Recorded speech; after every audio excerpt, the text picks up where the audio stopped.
The navy blue binder felt heavier than its contents should allow. Maybe it was the sum of 12 years' worth of receipts, betrayal, and the kind of anger that calcifies behind your ribs.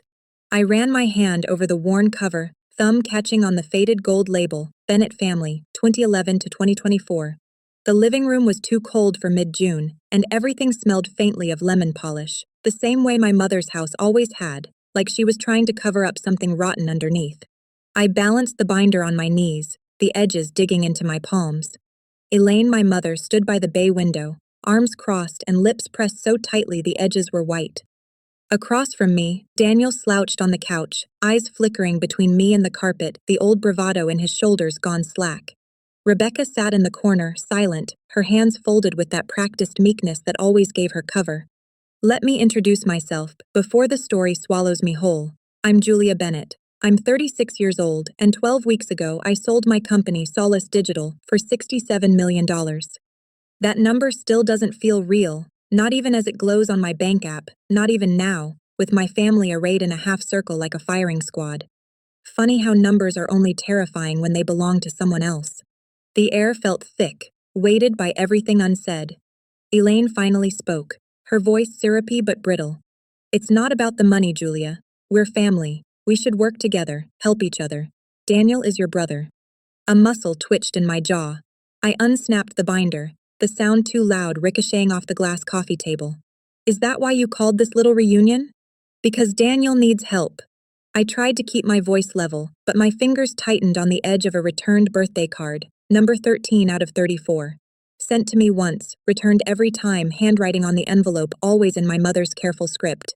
Daniel lifted his head, eyes bloodshot and rimmed with the kind of shame that only comes when the world finally catches up with you.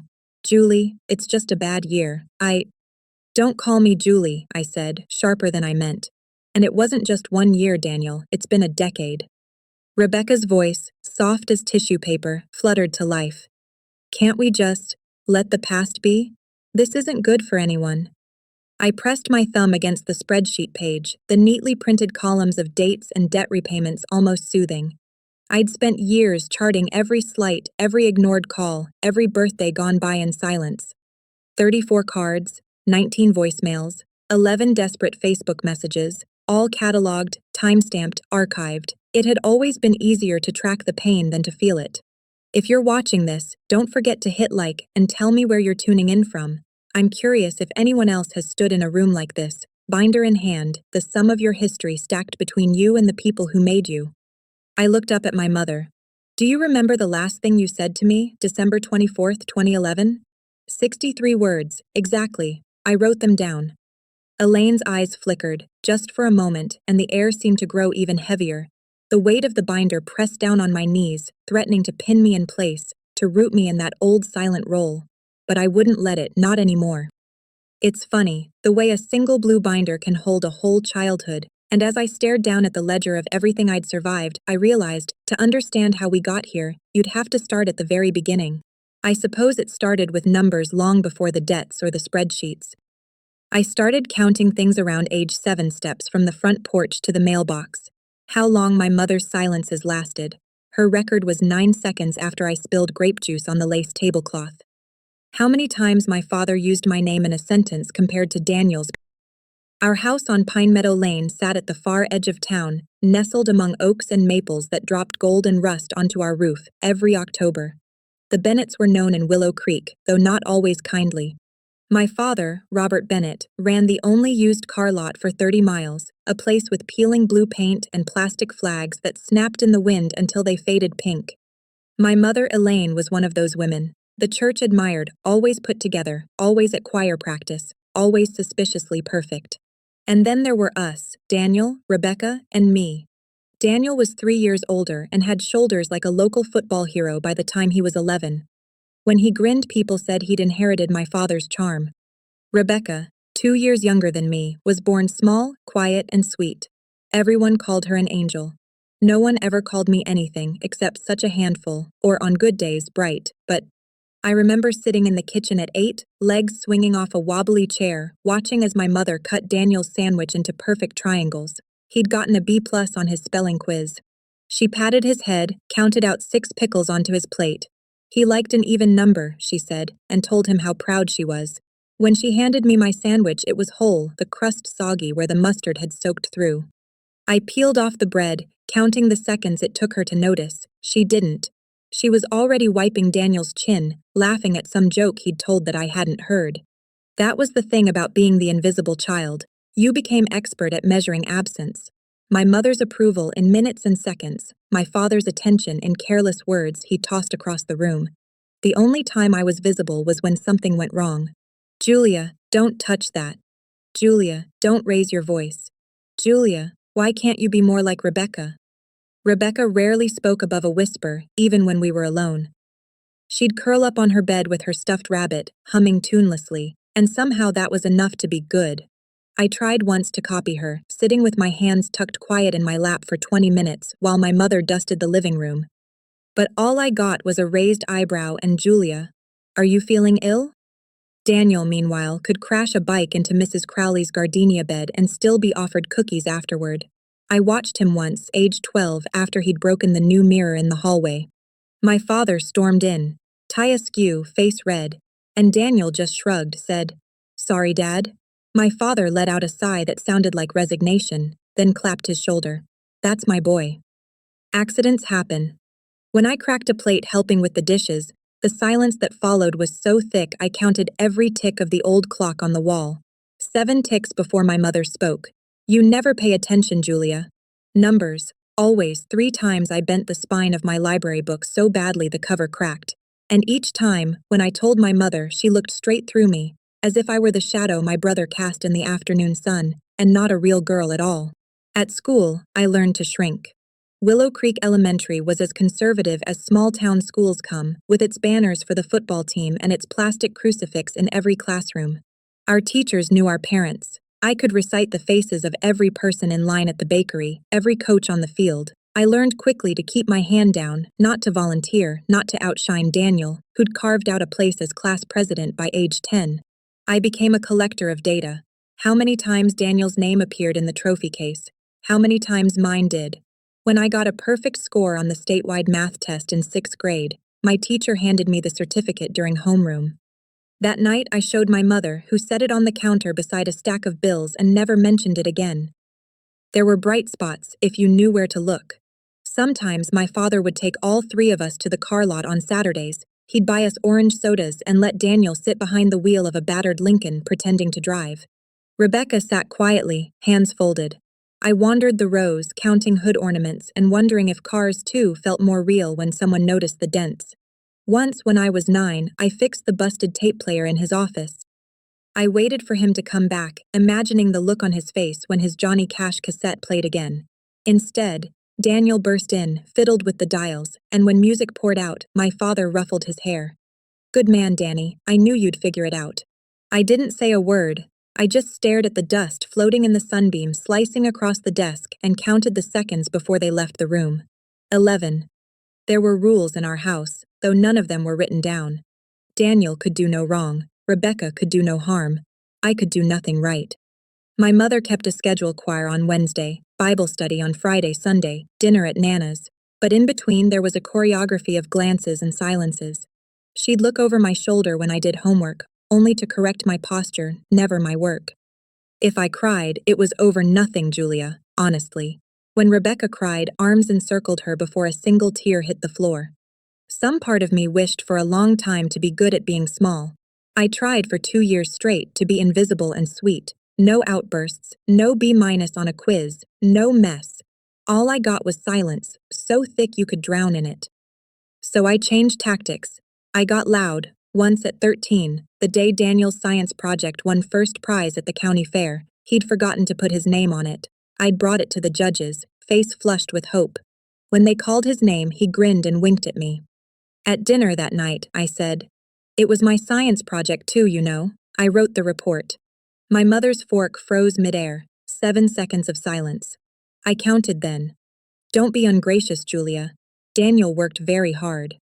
After that, I went quiet again. There's only so many times you can ask for applause and get static. Willow Creek's idea of family was ironclad. Blood was everything. Reputation mattered. When my father's business slipped, first a missed payment, then 2, Then 7. The rumors started. I heard the whispers before I understood them. Mrs. Hauser at the grocery store, the pastor's wife at the potluck, even my 6th-grade teacher, who asked me gently if everything's all right at home, dear. I lied. Of course, you're supposed to in places like Willow Creek. By 15, I'd developed the full skill set of an invisible child, eavesdropping without being caught, smoothing conflict before it started, fixing my own problems. I got my first job at the library, shelving books after school, while Daniel dated the mayor's daughter and Rebecca rehearsed for the church play. I earned $4.75 an hour. My mother called it sweet but unnecessary, and reminded me that girls from good families shouldn't have to work. Still, that job paid for my first laptop. I hid it under my bed for 2 months before anyone noticed. If my family noticed my independence, they never said so. My milestones passed without comment. Acceptance letters to colleges, scholarships, to a spot in the state science fair, first place. But Daniel was in the paper for a touchdown that same day. I learned to mark time by what wasn't said. 18 years old, suitcases at the door. My mother hugged Rebecca for a full 20 seconds. Daniel for 11. She touched my shoulder, half-hearted, for 2. My father patted the top of my head. Be good out there, Jules. Don't overthink things. I carried that phrase like a stone in my pocket for years. Don't overthink things. As if my ability to see all the cracks in our family was a flaw, not a feature. College was freedom measured in miles, 142, to be precise, between Willow Creek and my dorm room. I called home every Sunday at first. Rebecca would pass the phone, Daniel in the background laughing at some private joke. My mother's updates were always about Daniel, his grades, his new job, the latest girl. She'd mention Rebecca's choir solo, her new haircut. Rarely, a clipped question for me. Are you eating enough? Do you have friends? Never. Are you happy? I answered. Anyway, voice bright, trying on normal, after 8 weeks, she stopped asking at all. Still I called. Still I sent cards, birthdays, anniversaries, holidays. Most went unmentioned. Sometimes I found them unopened in the kitchen drawer during Thanksgiving break. The first time I saw the navy blue binder, it was in my father's office. He kept all his business records in binders. One for cars, one for invoices, one for taxes. I was home for Christmas 19, and he was yelling at the bank on the phone while I watched the snow powder the driveway. I found the binder with our family name on it, tucked behind a stack of unpaid bills.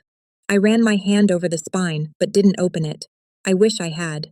The last time my father called me by name was at his funeral. Or at least, it felt that way.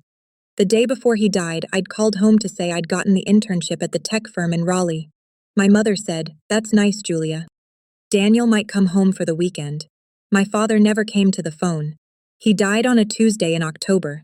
The call came at 3:13 p.m. I still have the sticky note with the time written in the upper right corner.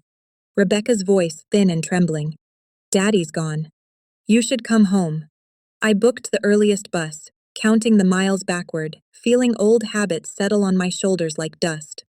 At the funeral, people whispered about Daniel's strength, Rebecca's composure, my mother's dignity. No one said much about me. I was the quiet one in the back row, counting the number of condolence cards my mother opened before she reached mine. 8. Afterward, Daniel stayed close to my mother, his arm around her shoulder. Rebecca cried in small, controlled bursts, all eyes on her. I stood beside my father's desk, staring at the navy blue binder. This time I opened it. Inside were years of bills, loan notices, late payment warnings, numbers stacked atop numbers, $47,000 on one page, $18,300 on another, red stamps screaming, "Past due." I flipped through, a sick feeling growing in my chest, realizing the scope of it. My inheritance, if you could call it that, was a ledger of loss. My mother found me in the office, her voice sharp. "What are you doing in here?" I held up the binder, my hand trembling. "Did you know about all of this?" She sighed, long and slow. 9 seconds. I counted. "Your father was always bad with money, but it'll work out. Daniel will help us figure it out. He's always been good at handling things." That was the moment I understood exactly where I ranked. The debts weren't just dollars on a page. They were the weight of being invisible, measured one ignored card, one missed call, one forgotten birthday at a time. But that comes later. For now, I stood in the lamplight, binder in hand, and realized the invisible child had finally become the record keeper. And if I couldn't have a place in the family, at least I could have the truth, date-stamped, cataloged, and mine. November was cruel that year, the kind of cold that seeped into my bones before sunrise and didn't leave, no matter how long I huddled under an Afghan in the den. By the time the funeral flowers had wilted and the casserole dishes were returned, the house on Pine Meadow Lane felt empty in a way I didn't have words for. The silence was thicker than ever. Even Daniel was subdued, though his grief looked nothing like mine. Loud phone calls about options and refinancing, punctuated by angry whispers behind closed doors.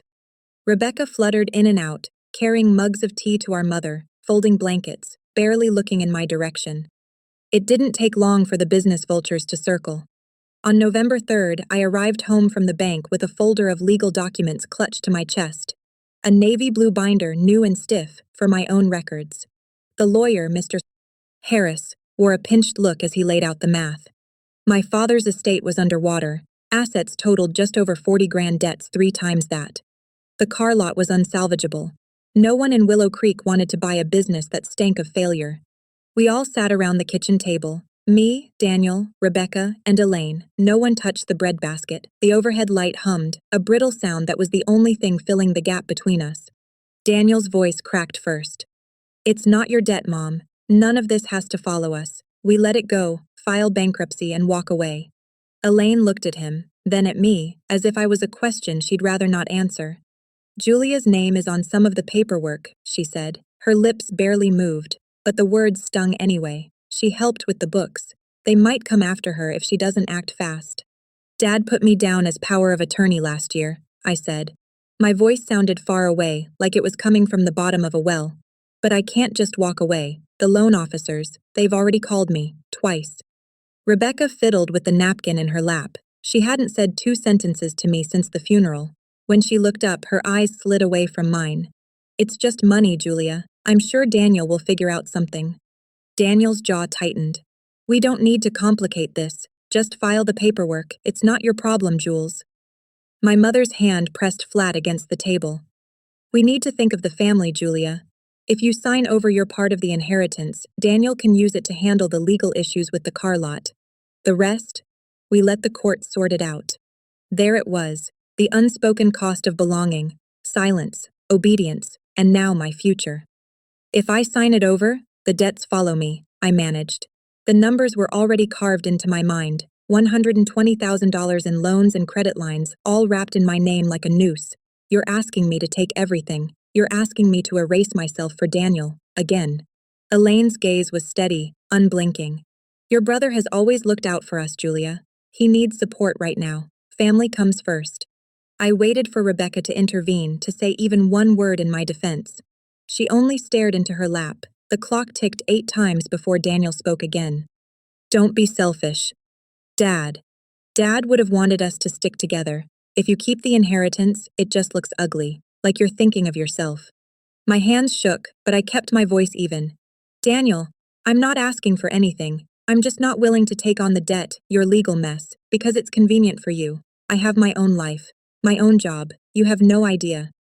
Elaine's voice sliced through mine. "Julia, enough." It hung in the air, heavy and final. I heard it the same way I had as a child, an iron gate slamming shut. 7 seconds of silence. I counted, just to anchor myself. Daniel stood, pushing his chair back sharply. "If you don't do this, don't bother coming back here. Don't call, don't ask for help. You're choosing outsiders over your family." I stared at him, my heart thudding like a fist inside my chest. For a wild moment, I wanted to scream, to say none of you have ever chosen me. But the words stuck behind my teeth. Rebecca's voice drifted across the table, barely a whisper. "Maybe it's best if you go, Julia. You're so angry, all the time." I wanted to laugh. Anger? This was survival. But instead, I nodded. My breath fogged in the cold air of the kitchen. I gathered the binder, slid the manila folder of legal notices inside, and stood. No one moved. No one reached for me. I remember with a clarity that aches even now, the way Daniel looked at the window behind me. Elaine fixed her eyes on a crack in the linoleum, and Rebecca's hands twisted under the table. I walked to the doorway, the floorboards squeaking under my weight. My suitcase stood by the stairs. I'd packed it the night before, though I hadn't admitted to myself why. I bent to pick it up. The zipper caught on the carpet, a small resistance I didn't fight. At the threshold, I paused. I wanted one of them to call after me, to say I was wrong but loved, to ask me to stay. The house was silent. Even the furnace seemed to hold its breath. I stepped into the November dark. The screen door thudded behind me, quiet, final. My breath caught in my scarf. I could see it in the porch light curling away and vanishing. Each step down the front walk felt unreal, like walking through someone else's dream. The drive to my apartment was 31 miles. I counted each one. Headlights slicing through the fog, hands clenched so tight on the wheel my knuckles ached. I turned off my phone at the first stoplight, silencing the world. When I got home, I sat on the edge of my bed, binder next to me, and listened to the quiet. There were no messages. No one asked if I'd made it home safe. The next morning, I checked the mailbox. No card, no note. Just a single envelope from the debt collectors, addressed to Julia Bennett. Days blurred. I went to work, head down, eyes stinging from lack of sleep. I called my mother twice. Both calls rang to voicemail. I left messages, my words shrinking each time. The last one was only this: I hope you're okay. I miss you. No one called back. A week passed, then two. On the 18th day, I received a letter from my mother, her handwriting looping and perfect. It was brief, just 47 words. She wrote that she hoped I'd make the right decision for the family, that sometimes we must do hard things for those we love. There was no signature, only mother in blue ink. I added it to the binder, sliding the letter into its own plastic sleeve. I started keeping records that week, every voicemail, every returned card, every financial notice. I wrote down dates, times, the exact phrases used. I cataloged silence too. How many days passed without a word? How many holidays arrived without a call? I learned to move quietly through the world, to keep my head down and my heart guarded. I took a second job tutoring at the college, started saving every penny, every receipt. I became my own family historian, charting a lineage not of love, but of absences and debts. The day Daniel's legal mess hit the local paper. His mugshot, 3 paragraphs about unpaid taxes and a pending lawsuit. My phone buzzed with a message from an unknown number. Just 2 words: hope you're happy. I added that too to the binder. If there was a moment I stopped being their daughter and became something else, someone else, it was the night I left that kitchen, the air thick with accusations and the cold, hard promise. If you don't choose us, you're nothing. I chose myself. And in the silence that followed, I built a life out of what remained. The first winter alone taught me more about endurance than all my years in Willow Creek. December came brittle and gray, the kind of cold that seeps into your marrow. My apartment was a sagging, boxy thing above a laundromat that smelled perpetually of lavender detergent and cigarettes. The radiator groaned at odd hours, and sometimes my breath formed clouds as I worked late into the night, wrapped in 3 sweaters, the navy blue binder never far from my elbow. I settled into a routine so rigid it might have cracked if I'd breathed too deeply. Up before sunrise, coffee strong enough to bite, a quick jog through streets still slick with frost, then hours at my data entry job, every keystroke a dull echo in the city's endless hum. After work, I went to the campus library to tutor. Students with drooping eyelids and pencils chewed to splinters, paying me $12 an hour to explain calculus or untangle syntax. Most nights, I didn't get home until after 10. I'd slide the binder from my battered satchel and log the day. A returned Christmas card from Elaine, address unknown, scrawled on the envelope, dated December 22nd, 2011. A Facebook comment from Daniel's college friend, what a cold-hearted bitch, leaving her family to rot. Good riddance.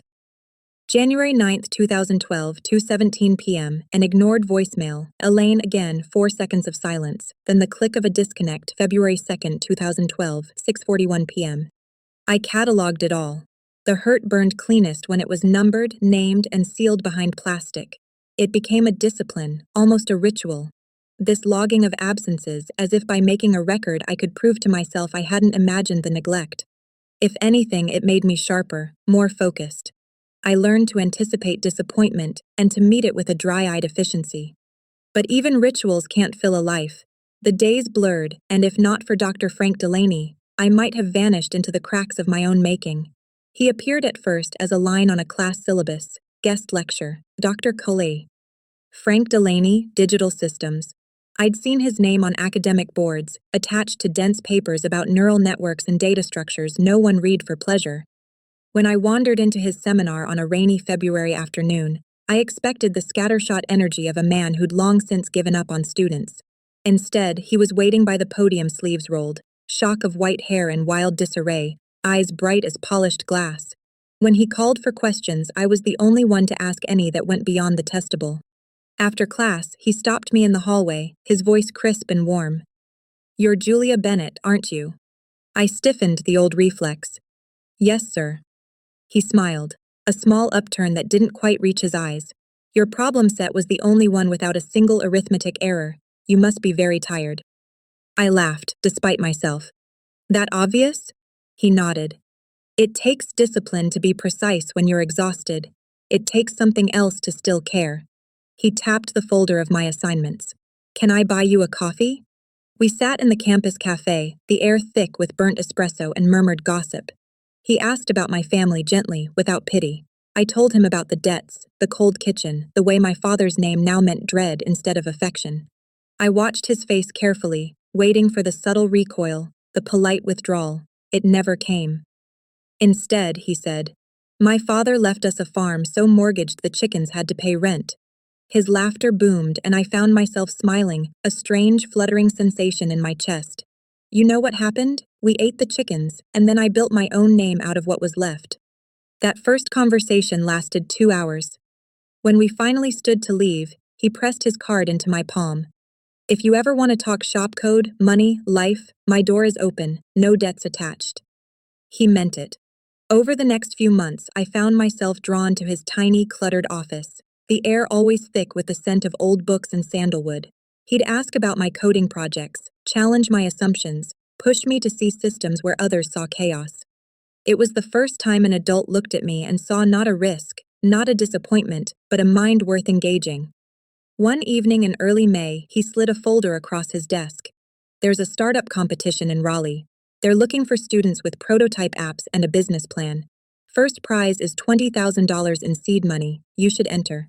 I stared at the application, fear and excitement warring in my gut. "I don't have a prototype, just sketches, some code." He leaned forward, eyes kind. "You have tenacity. That's rarer than talent. I'll help you with the business end if you want. But you have to decide if you're ready to stop hiding behind other people's limitations." I went home that night, binder heavy in my bag, and sat at my rickety kitchen table until dawn. I made lists, requirements, features, timelines. I scrawled budget estimates on sticky notes, then started coding with numb fingers, the sky outside my window slowly bleeding from black to pink. That summer, while classmates drifted home and the city emptied out, I worked by day, data entry and tutoring, by night hours of debugging, design and revision. My app, a digital wellness tool for tracking stress, sleep and mood, grew in fits and starts. I called it Solace. I tested it on myself. Each spike in stress, every sleepless night, every log of anxiety meticulously cataloged. In mid-June, I sent the application, 34 pages, every field completed with manic precision. I got the acceptance email 3 days later. Competition date, July 12, 2012. I told no one but Dr. Delaney. He met me for dinner the night before, sliding into a booth at the only diner still open after 10. He ordered 2 slices of pie and 2 coffees black. "You nervous?" he asked. Terrified, I wanted to say. Instead, nervous would imply I think I have something to lose. He grinned. "That's the spirit. You know, you remind me of myself at your age, only with better manners and worse taste in coffee." I laughed, setting my fork down. "I keep thinking someone's going to realize I don't belong here, like I forged an invitation." He sobered, the lines around his eyes deepening. "You belong, Julia.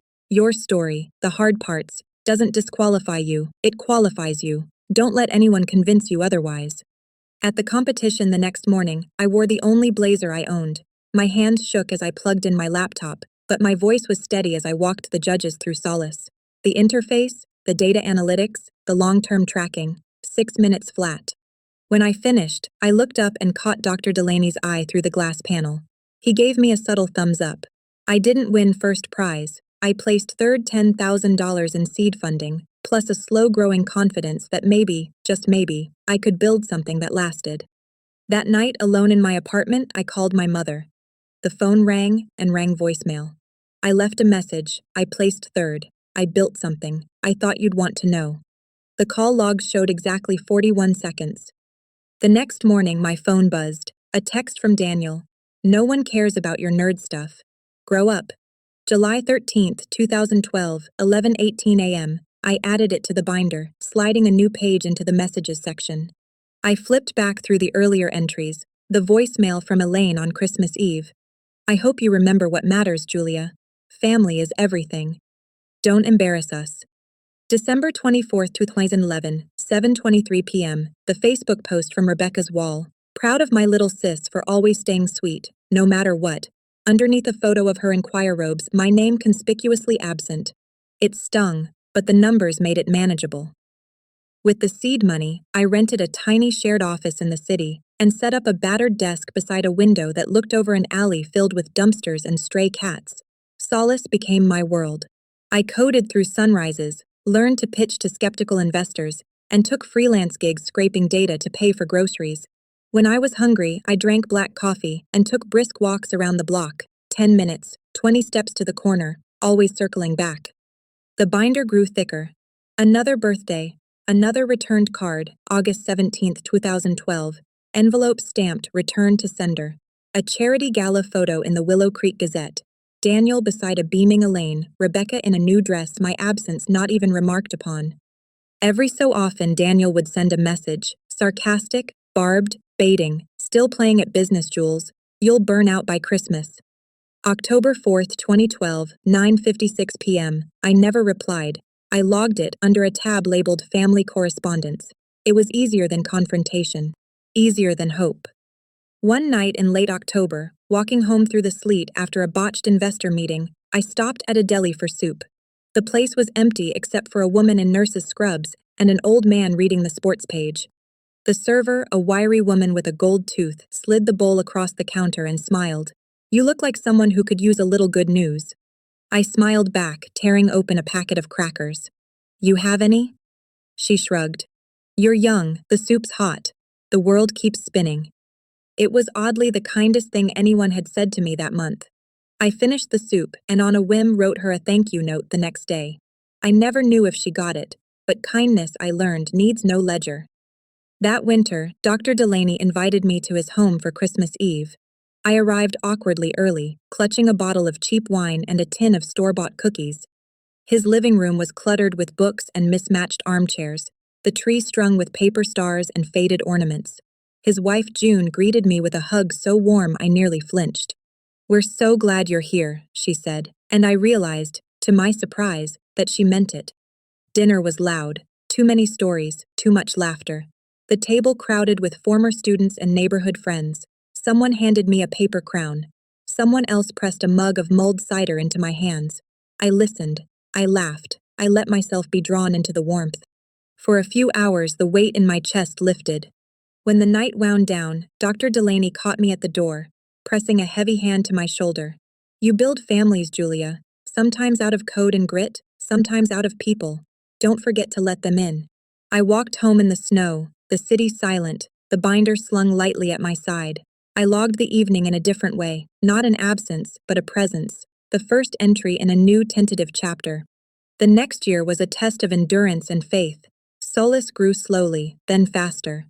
I landed my first real client in March 2013, a local therapist office looking for a tool to help patients track moods between sessions. It wasn't glamorous, but it paid. I hired my first contractor, a night owl named Priya, who coded while her baby slept. I called home once out of habit when the contract came through. Another voicemail, no reply. I sent an email to Elaine, subject line, update. I never got an answer, but a week later Daniel posted a Facebook status mocking people who think they're better than their family just because they work with computers. March 21st, 2013, 6:03 p.m., into the binder. Spring bled into summer. I traded the apartment above the laundromat for a studio with actual sunlight, learned to network at meetups, sometimes caught myself smiling at the unfamiliar sharp-edged hope that this was what building a future felt like. Dr. Delaney became a fixture, mentor, confidant, occasionally the voice of reason when I spun too close to burnout. He invested the first $5,000 when Solace needed servers. Don't worry about the paperwork, he said, waving aside my panic about equity. We'll write it on a napkin if we have to. Trust is the only currency that matters, Julia. I repaid him with interest, 2 years later. By then, Solis was in 6 clinics, with 3 part-time staff and a real IT guy who fixed the servers when they froze. When I handed Dr. Delaney the check, his eyes shone. I told you so, he said, and I understood it wasn't about the money. The binder kept growing. Elaine sent a birthday card in August 2014, 3 months after my first major press mention. Inside, just a single sentence, I hope you're wise enough to know where you came from. August 21st, 2014. I added it to the binder next to a spreadsheet tabulating every month without contact. 12 straight, then a sudden spike in checking-in messages right after Solis made the headlines. Daniel was relentless, cycling between silence and hostility. When a regional tech site profiled me, he commented under the article, "Wish some people remembered their family when they start making money." September 15, 2014, 7:22 p.m. 3 likes, all from Willow Creek. I screenshotted it, filed it under social media. Rebecca, as ever, floated around the edges. She sent a text once after Solis got its first round of funding. Saw you on the news. Congrats, I guess. Hope you'll come home for Thanksgiving. November 10, 2015. I replied, thanks, maybe. She never followed up. I logged both messages. By 2016, Solis Digital officially incorporated. I signed a lease on a downtown loft office, hired 2 engineers, and began to see the outlines of a future I'd built myself. The debts from my father's life, $120,000, every cent, were paid off by August. I sent the final payment, logged the confirmation email, and filed the receipt in the binder. The weight I'd carried for 5 years lightened, if only fractionally. When the anniversary of my father's death rolled around, I drove to Willow Creek. The car lot was boarded up, weeds high against the chain-link fence. I left a single rose on the cracked pavement, then sat in my car and counted the minutes. I lasted 7 before the ache became too much. I called my mother from the parking lot, more out of ritual than hope. She picked up, startled, wary. Hello? It's Julia. A pause.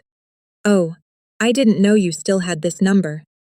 I paid off Dad's debts, all of them. No one will come after you, or Daniel, or Rebecca. You don't have to worry anymore. She hesitated. Then, that was your responsibility, Julia. You know how much your father meant to this family. Apparently not enough to pay his own debts, I said, my voice toneless. A brittle silence. 7 seconds. Old habits. Then she exhaled. Well, I hope you're happy. Call if you decide to come home properly. Otherwise, I have things to do. She hung up. I logged the call duration, 1 minute 23 seconds, October 7th, 2016, into the binder. The years rolled by, marked by launches, hires, new product lines. Solis Digital became more than an app. It was a platform, a company, eventually a small empire. By 2019, we'd acquired 2 smaller firms, opened a second office, started turning real profit. Dr. Delaney retired and became my board of 1, always quick with advice or a swift kick of encouragement. He and June insisted I join them for holidays, Thanksgiving, Christmas, birthdays. Their house became my safe harbor, their table, the only one where my presence was never a question. I dated, sometimes fitfully, the wounds of the past leaving me wary. But in 2021, I met Lila, an engineer with a laugh like wind chimes and a gaze that never flinched. She saw me, truly saw me. She didn't mind the late nights, the binder always open on my desk, the way I double-check the locks before bed. We built our own routines, Sunday hikes, movie marathons in sweatpants, little kindnesses that needed no ledger. Lila called Dr. Delaney the dad you chose, and he accepted her into his home with the same warmth he'd shown me. I told Lila about the binder one night after too much wine, expecting her to flinch. She just nodded, tracing the battered cover with her fingertips.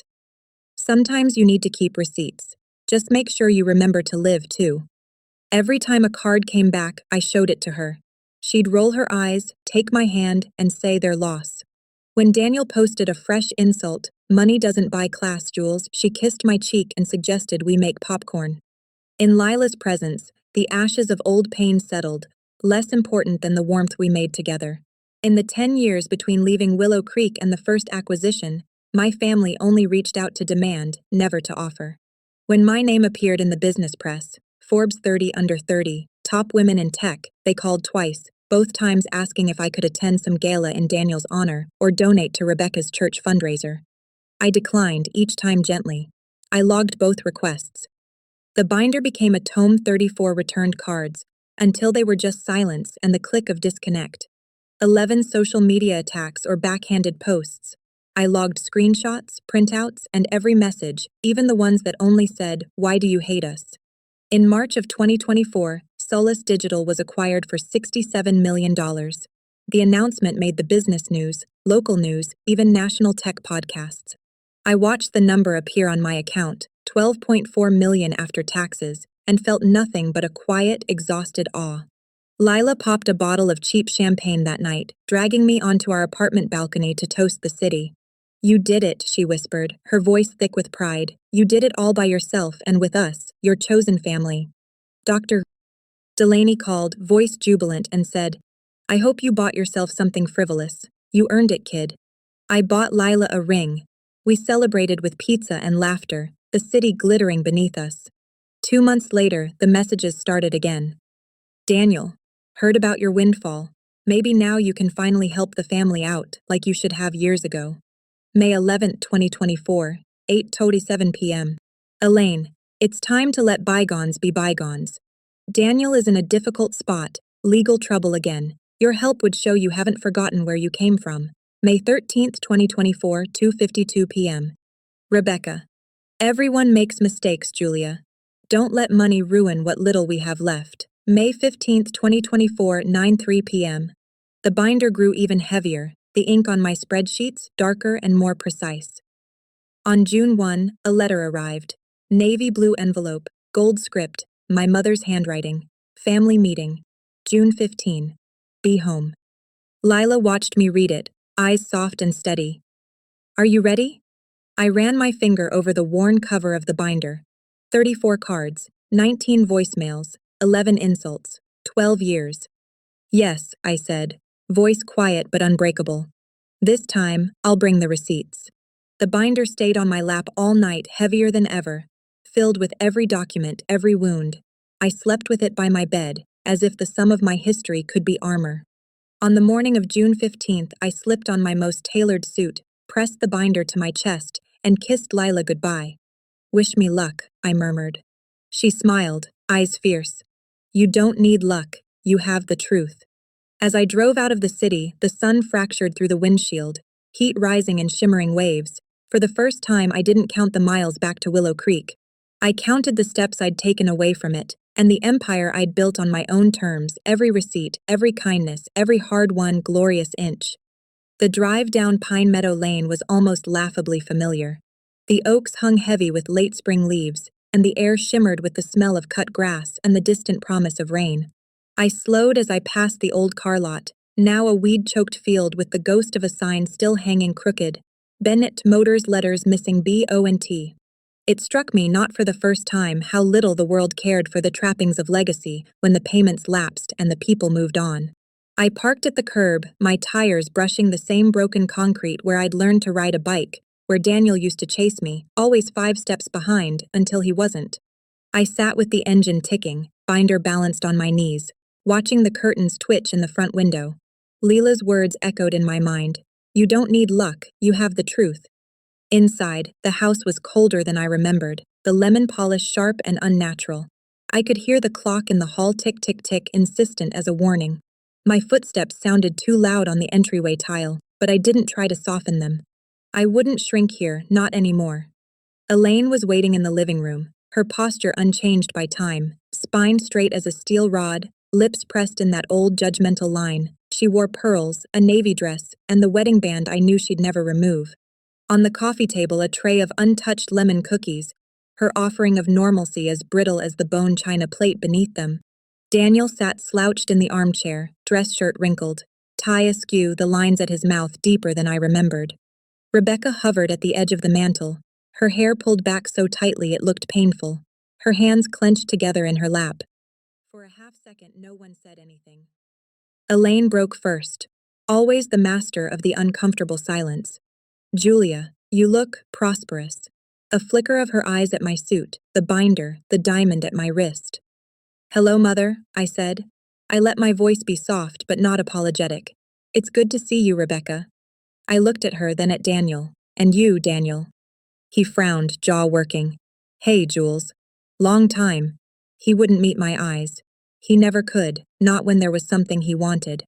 I took the sofa opposite them, placing the navy blue binder on my lap like a declaration. You called a family meeting. I'm here. Rebecca's voice was as delicate as I remembered. Flute soft, painfully sweet. We're glad. It's been too long, Jules. We were talking just the other day about how nice it would be to have everyone home again. I nodded, watching her hands. They didn't tremble. I wondered what stories she told herself these days to make the past fit. Elaine smoothed her skirt, eyes sharp. You've done very well for yourself, Julia. We're proud. Of course we are. People in town, they talk. They say you're on the news, doing big things. I said nothing, waiting for the cost. Daniel shifted, clearing his throat. Look, nobody's here to point fingers. Life's messy, we all know that. But we're still family. His gaze lingered on the binder, then darted away. Things haven't been easy for me lately. Lost my job. Some legal issues with taxes. Long story. You know how it goes. We figured, maybe you could help, not as a handout, but as a gesture. For the family. There it was. The ask delivered with the same old entitlement, soft around the edges as if shame were only something that happened to other people. Elaine clasped her hands. Julia, we know it hasn't been perfect between us, but you're in a position now to make things right.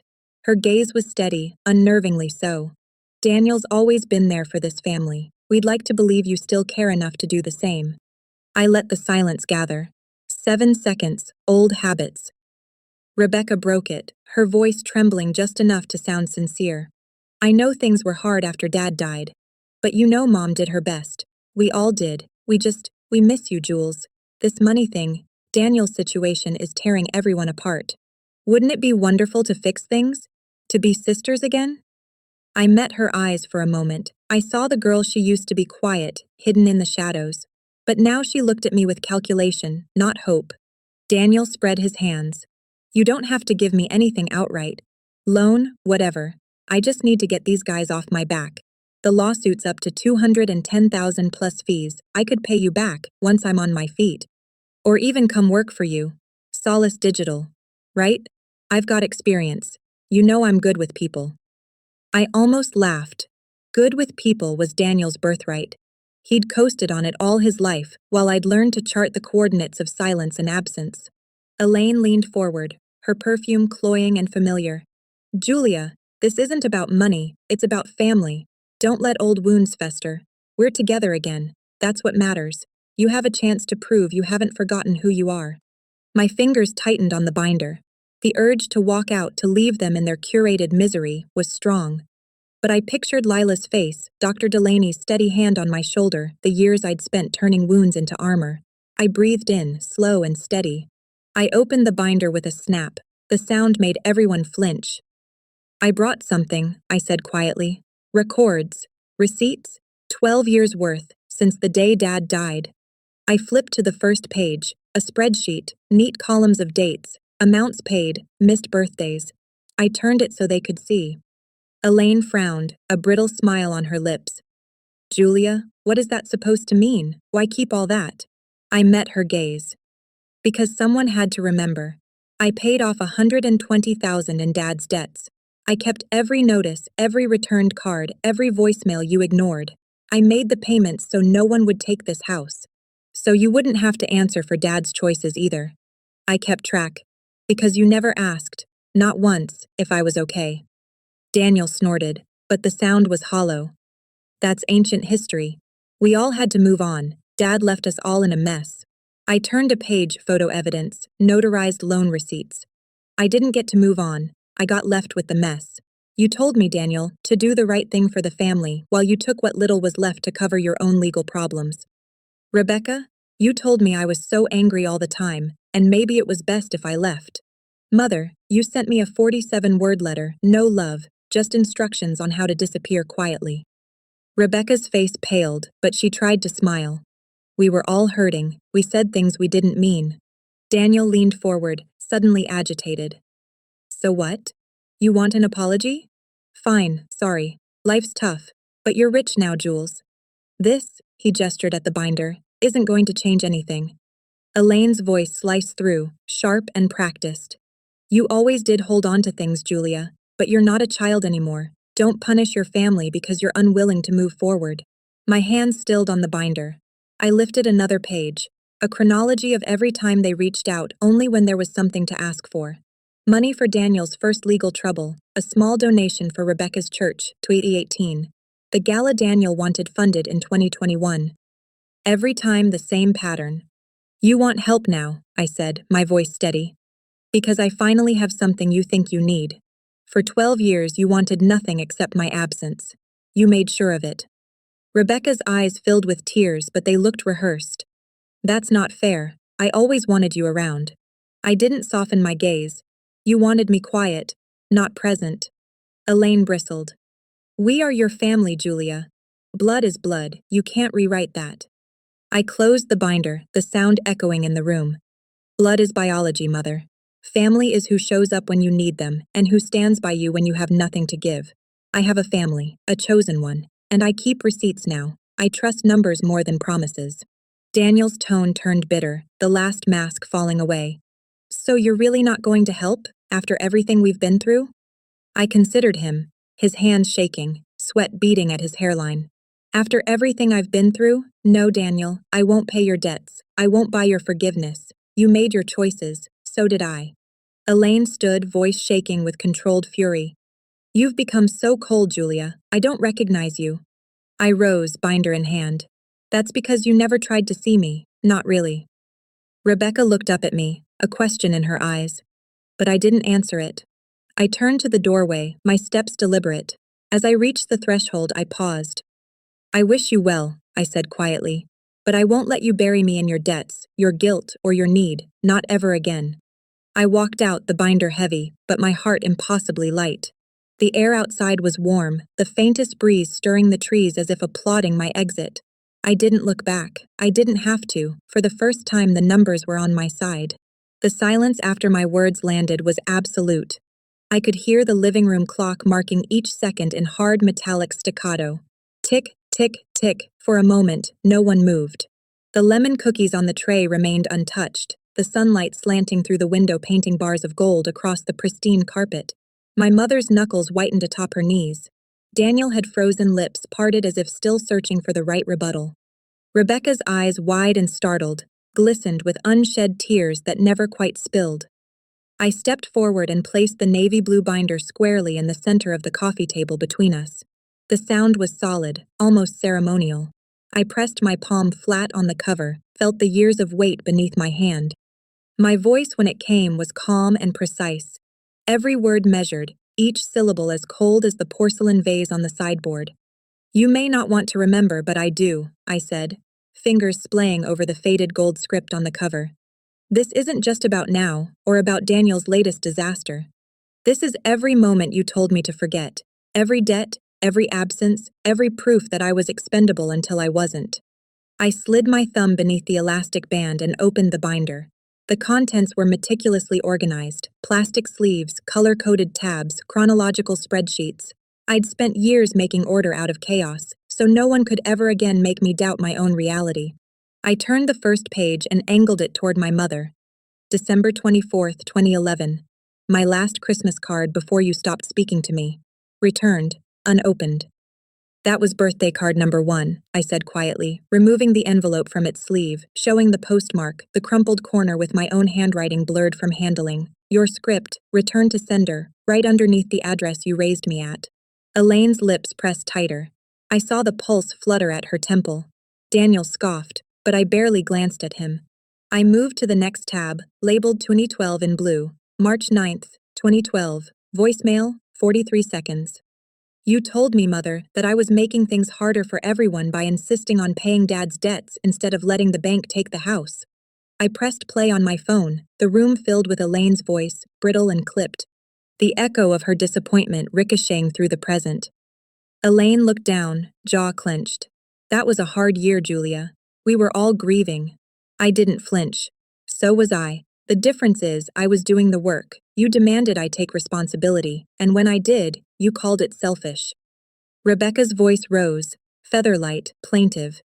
It was just a card, Julia. She didn't mean anything by it. I held up a spreadsheet, the columns meticulous.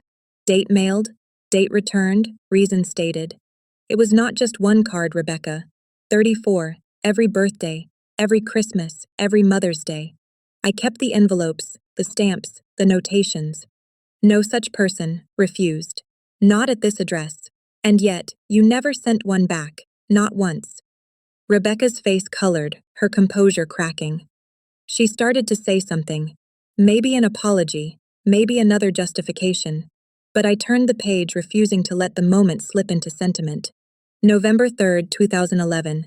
Statement from Harris & Sons Law. The first time I was named as responsible for Dad's debts. Amount $120,478, including the car lot's vendor liens and 2 personal loans. I slid the certified letter across the table, the return address stark. You said it wasn't my responsibility. But you also told me, and I quote, if you really cared, you'd save the family. You, Daniel, stood in this kitchen and told me if I didn't sign over my inheritance to pay your legal fees, I shouldn't bother calling again. Page 5, bottom paragraph. Daniel's jaw worked. You're acting like it was some kind of conspiracy. We were desperate. Dad left everyone in a mess. Yes, I interjected, voice measured. And yet, when you needed money, you found a way to make it my problem. 2013, your DWI case, May 24th. I have the text, just a small loan, Jules. Family helps family. I slid the phone forward, screen lit with the message, time-stamped. I didn't respond. You sent 3 more, each one angrier. I have them all, Daniel. I have every attempt to pull me back only when you needed. He shifted, eyes down for a moment. I saw a glimmer of the child he once was, frightened, cornered, but I didn't soften. I turned the binder toward Rebecca. August 27th, 2016. Your Facebook post, some people care more about strangers than their own blood. Sad how money changes people. You never tagged me, but you didn't need to. The entire church saw it. After I paid off Dad's debts, after I erased the black mark on our name. Did you ever once thank me? Did you ever once call or send a note? Rebecca's lips parted, but her hands twisted in her lap. I didn't know what to say. I thought you didn't want to talk to us anymore. I let the silence stretch. 5 seconds, 6. Then I laid out the printed messages from my folder, each one headed, no reply. I reached out, dozens of times. Here. February 8th, 2014. Hey Becca. Hope you're well. Let me know if you want to talk. No answer. May 2nd, 2015. I miss you. I hope you're happy. No answer. Not once, in 12 years, did you pick up the phone unless you needed something. Elaine's composure started to fracture. She leaned forward, voice cold and precise. We had to move on, Julia. You made it clear you didn't want to be part of this family when you refused to do the right thing for Daniel. I matched her tone, every syllable crisp. You mean when I refused to become the family scapegoat? When I refused to sign my life away, to make your burdens mine? Yes, I made that clear. I did the right thing, for me. She looked for a moment as if she might stand, but I continued, opening a tab marked Receipts, Financial. I pulled out the final payment slip to Harris & Sons, dated August 10, 2016, 3:12 p.m., printed in bold, outstanding balance, $0, and I placed it on the table, the signature at the bottom indisputable. I paid every cent of Dad's debts. I protected this house. I shielded you from bankruptcy and kept the family name out of the courts. You never asked how I did it. You never asked if I needed help. You just sent cards back and let Daniel speak for you. Daniel shifted in his seat, sweat beading on his brow. We didn't know how bad it was, Jules. You always made it seem like you had things handled. I fixed him with the same even gaze I'd learned in business meetings. Impenetrable calm. I handled it because no one else would. And now, 12 years later, you come to me because Daniel needs bailing out again, $210,000. You didn't contact me when I made my first million, or my second. Only now that I have something you want.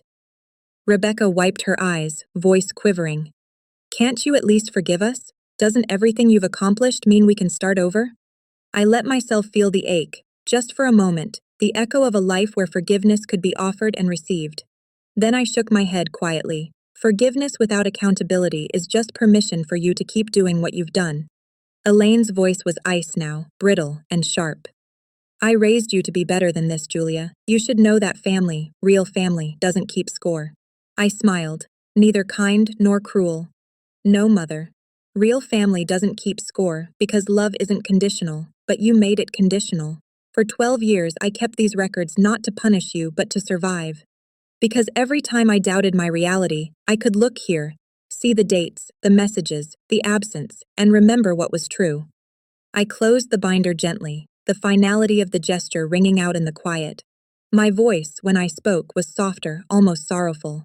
I came here today to give you a chance to see me. Not as a scapegoat, not as your last resort, but as a daughter who survived you. I won't erase myself for you. Not again.